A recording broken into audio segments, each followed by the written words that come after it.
زندگی کے ہر پہلو پر اور حسینیت کے ہر پہلو پر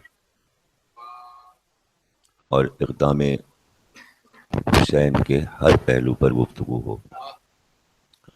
لیکن ظاہر ہے کہ یہ ایک دنیا کا مشکل ترین کام ہے کہ کس طرح اس کو بیان کیا جائے. اتنے پہلو ہیں حسین کی حیات میں کہ انہیں فردن فردن بیان نہیں کیا جا سکتا الگ الگ. اسی طرح اقدام حسین صرف انسان یہ سوچے کہ یہ کیا تھا، ارادہ حسین، فیصلہ حسین، کہ ایک بیعت کے سوال پر وطن چھوڑ دیا جائے اور پورے خاندان کے ساتھ. یہ کیا تھا؟ سوچے انسان کے حاکم نے بیعت کا سوال کیا ہے، اس کا جواب تو جو دینا تھا حسین دے چکے. لیکن یہ جو ہجرت اختیار کر رہے ہیں یہ کیا ہے؟ تاریخی اعتبار سے تاریخ یہ کہتی ہے کہ کوفے سے خطوط آئے کہ آپ تشریف لائیں. کوفے آئیں اور مخصوص جملہ جو اس بات کی نشاندہی کر رہا ہے کہ اس وجہ سے امام حسین نے یہ سفر اختیار کیا، تو وہ یہ لکھ رہے تھے کہ ہمارا کوئی امام نہیں ہے. تو ظاہر ہے کہ عربی میں اس وقت امام کہتے تھے لیڈر کو، رہنما کو. گویا کوفے میں سیاسی پارٹیاں تو ہیں، لیڈر نہیں ہے.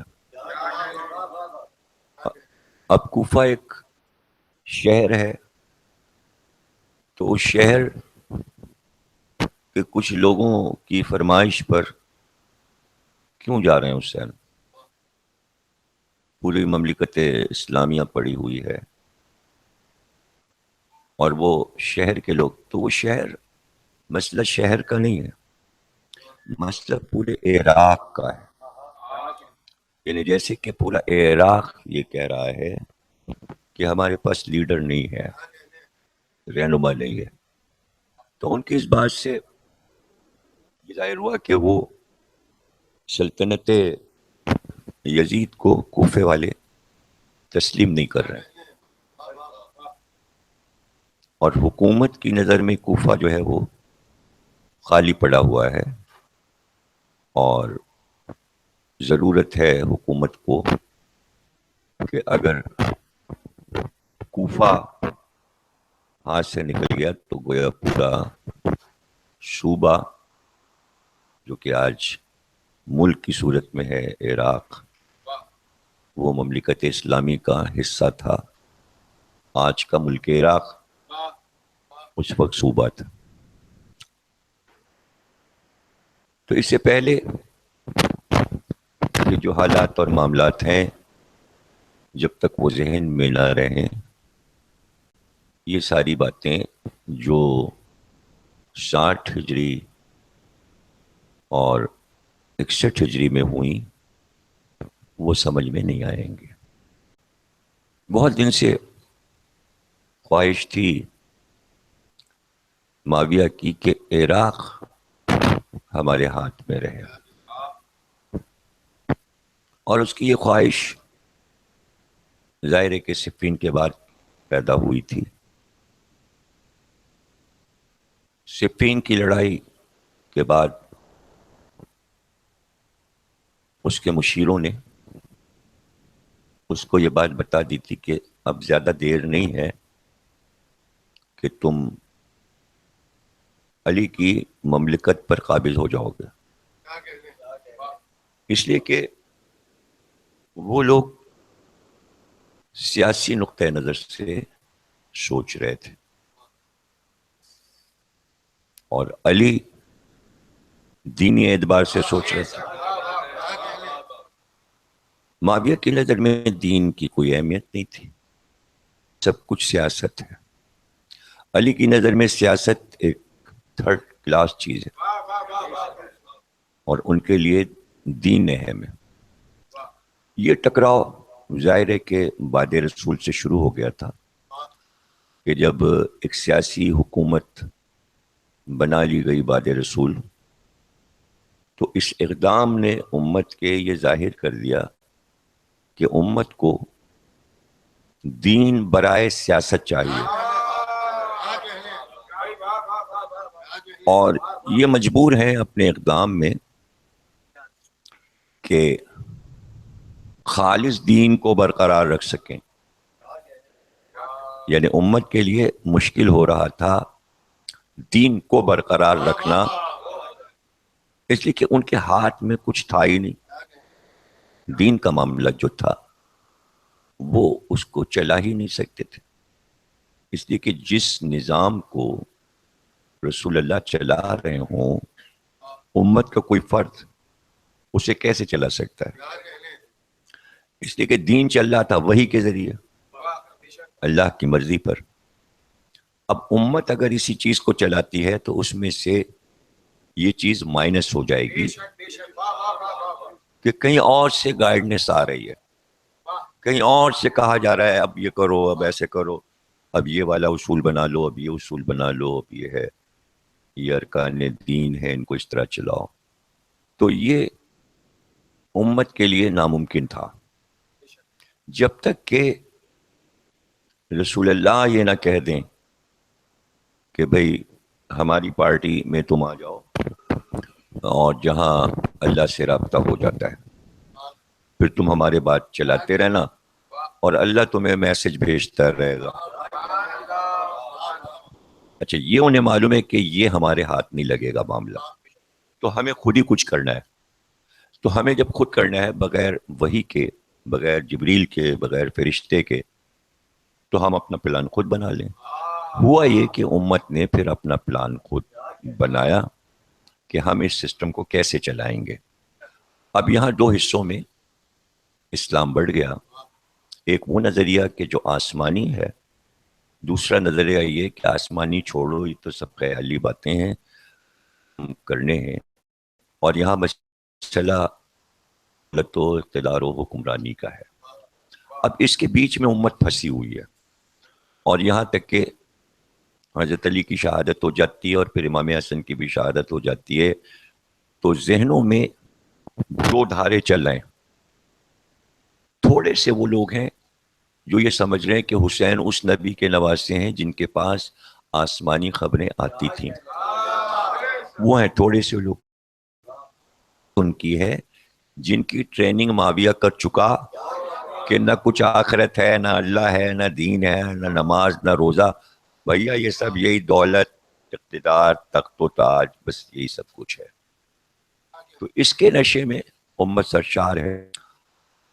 عراق والے شام کے حاکم بنانے کے لیے تیار نہیں تھے، تو اس کو ظاہر ہے کہ ڈکٹیٹرشپ اور زبردستی اور دھمکیوں کے ذریعے فوج کا پہرا لگا کر یہ کیا جا سکتا ہے کہ عراق کو اپنے قبضے میں.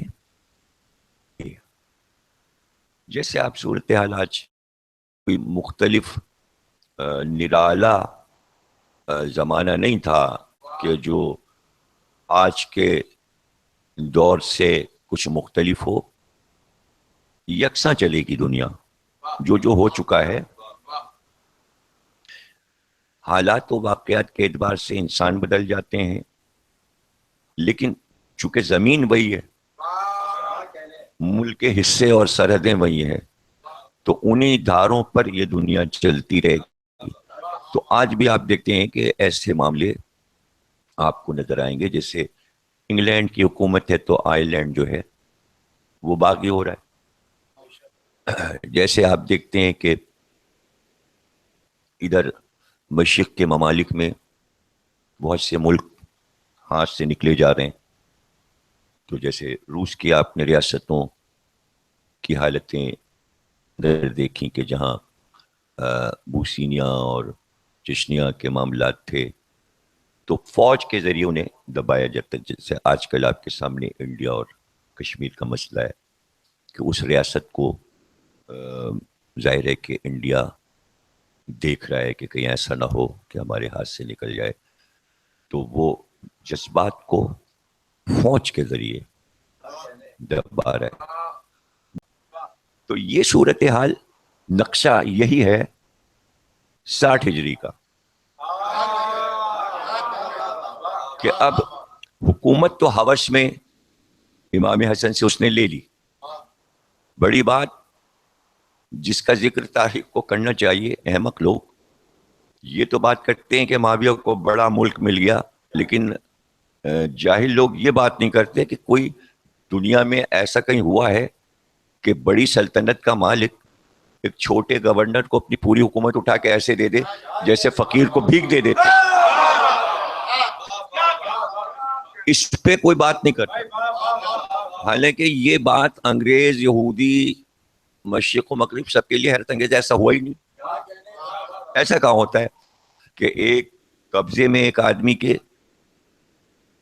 200 ملک ہوں اور ایک چھوٹے گورنر کو اس کے مطالبے پہ اٹھا کے کہے یہ لے جاؤ. چھوٹے آدمی سے کہے یہ سب لے جاؤ.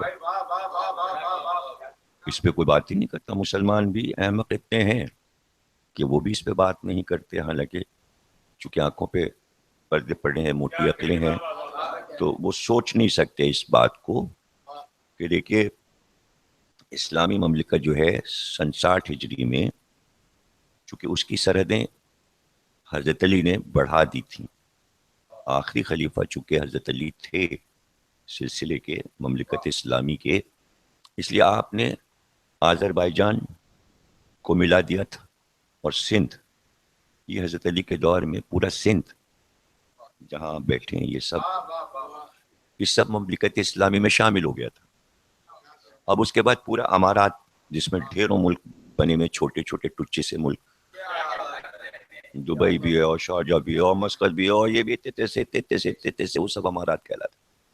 وہ سب اس وقت تو صحرا ہی تھے, دور دور ایک آدھ اونٹ بنے ہوئے تھے, ایک آدھ خیمے لگے ہوئے تھے, تو اب آبادی ہوئی ہے. یہ بھی مملکت اسلامی میں عراق پورا, کویت پورا, اردن پورا, شام پورا, ترکی, ایران, یعنی دنیا میں اس سے بڑی سلطنت کبھی بنی نہیں تھی.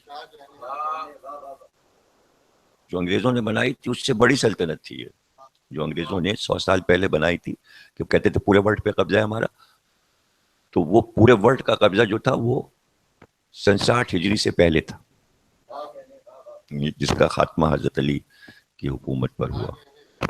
تو اب شہادت حضرت علی کے بعد دنیا کی سب سے بڑی مملکت کائنات کی وہ امام حسن کے قبضے میں آ گئی, اس لیے کہ وہ خلیفہ ہیں. اب اتنی بڑی سلطنت کیسے کوئی دے دیتا ہے, یہ اپنے سمجھ میں تو بات, تو یہ مانا پڑے گا کہ کوئی ایسا لکھا پڑھی کچھ ہوئی تھی, کوئی ایسی تو شرط ہوگی نا کہ بھئی اتنی بڑی چیز تم دو گے تو ہم تمہیں کیا دیں گے. تو اتنا آسان کر دیا تھا امام حسن نے معاملے کو کہ بھئی چاہتا یہ تھا معاویہ کہ امام حسن کو دکھا دکھا کے لوگوں کا قتل عام کرے.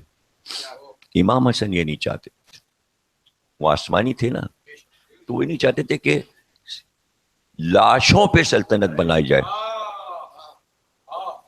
اس فکر کو سمجھنا بڑا مشکل ہے کہ انسانی خونریزی کر کے تخت پہ بیٹھا جائے. اب معاویہ دھمکی دے رہا ہے تمہارے گاؤں کے گاؤں جلا دیں گے, لوگوں کو مار دیں گے. شروع بھی ہو گیا, یعنی حضرت علی کے سامنے ہی اس نے شروع کر دیا تھا, پورے پورے گاؤں جلا دیتا تھا. عراق کے گاؤں جلا دیے, شہر جلا دیے, عورتوں کے جن کے بچے ہونے والے تھے ان کے پیٹ چاک کر دیے, بچوں کو پیٹ سے نکال نکال کے تلوار کی نوکوں پہ نچاتے تھے. اب ظاہر ہے کہ یہ چیزیں نہ حضرت علی برداشت کر سکتے تھے نہ امام. سلطنت بنائے بیٹھا رہا ہوں, عورتیں ماری جائیں, بچے مارے جائیں, گاؤں جلائے جائیں. تو ان کے لیے یہ جملہ ہے قیمتی اس وقت کے دائرہ کار میں کہ ان کے لیے اربوں کی حکومت اہم نہیں ہے, ایک انسان کا قتل ہو جانا ان کے مملکت میں یہ ہے مسئلہ. تو یہ امام حسن کی فکر یہ ہے کہ یہ تخت میں لیے بیٹھا رہوں, کس کے لیے؟ بھئی وہاں تخت پہ قبضہ اور فوج اور خزانہ اور یہ سب وہاں پر ہوتا ہے جہاں یہ آئیڈیالوجی ہو. سامان 100 برس کا ہے, پل کی خبر نہیں. میرا نیس نے کہا سامان 100 برس کا ہے, پل کی خبر نہیں کہ ابھی کیا ہونے والا. تو عام آدمی پل کی خبر کو نہیں سوچتا, سامان 100 برس کا. تو وہاں یہ آئیڈیالوجی ہوتی ہے اب میں مر جاؤں گا, ابھی تم مر جاؤ گے تھوڑے دن, نہیں تو پھر ہمارے بیٹے حکومت کریں گے, پھر پوتے حکومت کریں. یہ بھی ایک انسانی سوچ ہے کہ وہ اپنے بچوں کے لیے سب کچھ کروڑوں اربوں کا بناتا ہے. تو اگر یہ فکر اہل بیت میں ہوتی تو امام حسن سوچتے بھائی ہم حکومت دے دیں گے, اب ہمارے اتنے بچے ہیں, تقریباً 18 بیٹے ہیں امام حسن کے. تو 18 بیٹے آسان نہیں ہیں, 2-4 بیٹوں کے لیے لوگ منتیں مرادیں کرتے رہتے ہیں. معاویہ کو تو ایک بڑا مشکل سے ملا تھا یزید. یہاں چونکہ کوثر ہے تو 18 بیٹے حضرت علی کے, 18 بیٹے امام حسن سے. تو اب امام حسن یہ سوچتے کہ یہ ملک اگر میں نے معاویہ کو دے دیا تو میری اولاد کیا کرے گی, ہاتھ پہ آدھے بیٹھے رہے. تو اسی لیے ملک قبضے میں رکھتے کہ بیٹوں میں اگر تقسیم ہو جائے اتنی بڑی سلطنت تو 18 بیٹوں کے لیے ایک ایک ملک کافی ہے. ایک کو کویت مل جاتا ہے, ایک کو عراق, ایک کو آذربائیجان, اور پھر وہ مضبوط رکھتے تو پھر ان کی اولاد. تو آج تک امام حسن کی اولاد سب جگہ بیٹھی ہوتی, ترکی میں بھی, کویت میں بھی, عراق میں بھی, ایران میں بھی, اگر وہ آئیڈیالوجی ہوتی کہ زمین قبضے میں رہے. یہ دے دینا یہ بتا رہا ہے کہ یہاں یہ آئیڈیالوجی نہیں ہے کہ نسل میں چلے اور اولاد کے لیے اور فلاں. یہاں مسئلہ ہے نانا کے اس دین کا جس کے لیے 13 برس پتھر کھائے ہیں مکے میں اور تکلیفیں اٹھائی ہیں. ماننے کو نہیں کافر تیار تھے یار, اور اتنی مشکل سے ان کو نماز کا عادی بنایا اور روزے کا عادی بنایا. یعنی سینٹر کو قائم رکھنے کے لیے یہ نماز, روزہ, حج, زکوٰۃ, اتحاد, ایک جگہ جمع رہو, ملے رہو, آپس میں دوستی رہے, ایک کعبے میں سال میں ایک بار جمع ہو جاؤ, مسجد میں جمع ہو جاؤ, ادھر جمع ہو جاؤ, ادھر رمضان کی افطاری میں کھانے پینے میں جمع ہو جاؤ, دعوت میں جمع ہو جاؤ, اتحاد اتحاد اتحاد. اس وہ میں اتحاد ہی نہیں. تو اب واپس وہ وہیں جانا چاہ رہے ہیں, وہی بت اور وہ چڑھاوے وہ دماغ میں گھوم رہا ہے. کہا ایک نماز, اس میں نماز میں کہاں پیسے ویسے مل رہے ہیں, نماز میں چڑھاوا کہاں ہے, رمضان میں چڑھاوا کہاں ہے. وہ حج ہے تو وہ اس میں اس کو بھی خالص کر دیا انہوں نے, کعبے کو خالی کر دیا. اب بت نہ رہے تو اب چڑھاوے بھی نہیں. اب اللہ میاں کے لیے چڑھاوے لے کے کون آئے, جو چیز دکھائی نہیں دے رہی اس کے لیے چڑھاوے کیسے. تو چڑھاوا سسٹم بھی محمد نے ختم کر دیا. تو وہ غصے میں بیٹھے کریں کیا, ہاتھ پیر کٹ گئے بالکل. تو اب یہ مملکت اسلامی ہے تو اب یہ بھی نہ لے, ہمیں بیکار کر کے محمد چلے گئے, ہاتھ پیر کاٹ کے چلے گئے. نہ ہم اب دولت جمع کر سکتے ہیں, نہ یہ کر سکتے ہیں, نمازوں میں لگا گئے. پہلے بت تھے بیٹھے ہوئے تھے, ایک ایک بت سب کا تھا, ہر قبیلے کا ایک بت ہے. وہ جا کے بت کے پاس حج میں بیٹھ گیا. اب وہ لوگ چڑھاوا جیسے دیوتا کے سامنے, ہندوؤں کے مندر میں کبھی آپ دیکھیے ٹی وی پہ کلکتے کے مندر, تو گڑھوں میں کنووں میں بھرا ہوا تھا سامان بھرا ہوا تھا. تو یہ جو فتح مکہ کے دن دیر لگائی سب نے بیعت کرنے میں, اس کے پیچھے کیا تھا؟ اس کے پیچھے معاملہ تھا کہ کئی رات یہ فیصلہ ہوتا رہا کہ محمد اگر مکے میں آ گئے تو یہ سارا مال جو ہم نے چھپایا ہے یہ لوٹ کے لے جائیں گے اور مدینے والوں میں بڑھ جائے گا. تو راتا راتی وہ مال سارا ابو سفیان نے انڈیا بھجوایا. وہ انڈیا نے پھر واپس ہی نہیں کیا, اس لیے کہ وہ ابو سفیان کے بعد معاویہ آ گیا, معاویہ مر گیا تو یزید کی سلطنت ختم ہو گئی. اب پوتا ہوتا کہیں انڈیا سے مطالبہ کرتا, بھائی وہ جو ہمارے دادا نے سامان بھیجا تھا مندروں میں وہ بھیج دو. تو یہ جو غزنوی آیا سونے کا بت لینے, وہ سونے کا بت کعبے میں لگا تھا, وہ اونٹ پہ لاد کے ابو سفیان نے انڈیا بھجوایا. یہ سومناتھ کا مندر یہیں سندھ میں ادھر جے پور کے پاس قریبی میں ہے, وہاں بھجوا دیا تھا سرحد پار کر کے بصرے کے راستے سے, تو چلا گیا جناب. اب وہ مطالبہ ہوتا تو یزید وہ بت منگواتا تو اتنا سارا سونا انڈیا لے کے بیٹھ گیا, آج تک بیٹھے ہوئے. ان کے تو مندر کی ضرورت, ان کے تو مندر کی چیزیں تھی نا, سونے کے بت سارے, تو اس لیے انہوں نے دیر لگایا پہلے مال یہاں سے ہٹا دو. تو مسئلہ مال تھا. اسلام میں مال جمع کرنا ہی حرام ہے. وہاں تو یہ کہ فوراً مستحقین کو بانٹ دو.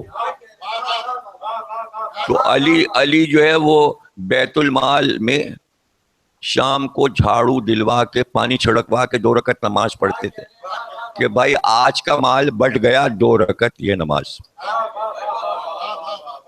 اب معاویہ تو سب جمع کر رہا تھا خانے میں. ایک محل اس نے ہمرا بنوایا سرخ پتھر کا, ایک سبز پتھر, اور اس کے اندر سب جمع ہو رہا ہے, سب خون چوس چوس کے غریبوں کا. اب وہ دولت لیے یزید بیٹھا, اور پھر پچھلی دولتیں. اب یہاں مسئلہ یہ ہے کہ وہ جو عراقی تھوڑے سے بیچارے ہیں دین پسند, وہ خط لکھ رہے ہیں امام حسین کو کہ بھائی یہ سلطنت اور یزید اور دولت آپ آ کے بتائیے, رہنمائی کیجیے ہماری. تو یزید سے پہلے معاویہ کا ایک مشیر تھا عیسائی, تو اس سے پوچھا معاویہ نے کہ بھائی ایک دن تو ہمیں مرنا ہے اور یزید کو خلیفہ بنانا ہے. تو عراق والے تو یزید کی سلطنت کو نہیں مانیں گے اور مدینے والے بھی نہیں مانیں گے. تو بتاؤ تم مشیرو کیا کریں, یہ پورا کا پورا ملک جو حسن سے چھینا ہے یہ یزید کو کیسے دے دیں. تو اس کا نام تھا سر جان. عیسائی جو تھا وہ سر جان, جو معاویہ کا سب کچھ کرتا دھرتا اور مشیر تھا. سر جان نے کہا کہ وہ یزید کو وصیت کر دے, تیرے مرنے کے بعد یزید کمزور رہے گا خلیفہ, تو اس کو بتا دے کہ کوفہ اگر ہاتھ سے نکل گیا تو تیری سلطنت ہل جائے گی. اس لیے زیاد کے بیٹے ابن زیاد کو بصرے سے بلا کے کوفے کا گورنر فوراً لگائے. اب یہاں سے واقع کربلا شروع ہوتا ہے.